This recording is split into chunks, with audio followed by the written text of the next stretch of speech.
এখানে দেখো আমি বাজার থেকে এসে সবার থেকে প্রথমে আমি বসে পড়েছি, সব সবজি ছড়িয়ে গেছে তোমরা দেখতেই পাচ্ছ। আর এতটা গরম, আর আমার মাম্মি আর আমার হাজব্যান্ড দুজনে মিলে কথা বলছে বলে, তো দেখো দুজনে মিলে কথা বলছে, জামাই শাশুড়ি।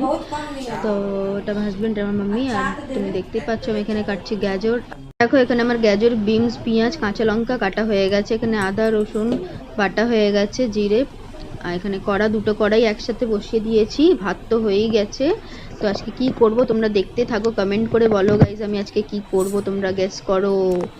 তো চলো, আলুটাও আমি আগে থেকেই বয়েল করে নিয়েছিলাম। প্রচুর গরম লাগছে গাইজ। তো দেখো এখানে আমি রাইস করব বলে এখানে আগে থেকেই আমি ভাত করে রেখে দিয়েছিলাম। তো চলো, রাইসের ভাত তো হয়ে গেছে। তো আমি এখানে গাজর বিনসগুলো ফ্রাই করব একটা কড়াতে, আর একটা কড়াতে আলুর দম করব। তো অনেক গরম লাগছে, লাইটগুলো বন্ধ করে দিই। মাম্মাম ঘরে আছে, খেলছে। আর দেখো দুটো কড়াই গরম হয়ে গেলে আমি একটা কড়াতে আলুর দম করব, একটা কড়াতে রাইস করব। তোমরা এইভাবে আমার ব্লগটাকে দেখতে থাকো। তো দেখো এখানে আমার আলুর দম করা হয়ে গেছে, আর ফাইনালি আমার এখানে রাইসও হয়ে গেছে। ডিম দিয়ে করেছি রাইসটাকে। তোমাদের কীরকম লাগলো তোমরা নিশ্চয়ই কমেন্ট করে বলবে আজকের ব্লগ তোমাদের কীরকম লেগেছে। আর যতটা পারবে শেয়ার করে দেবে, সাবস্ক্রাইব করে দেবে। তোমরা সাবস্ক্রাইব করছো না, তো প্লিজ সাবস্ক্রাইব করো, শেয়ার করো, লাইক করো, কমেন্ট ভরে ভরে করো। Tata, good night.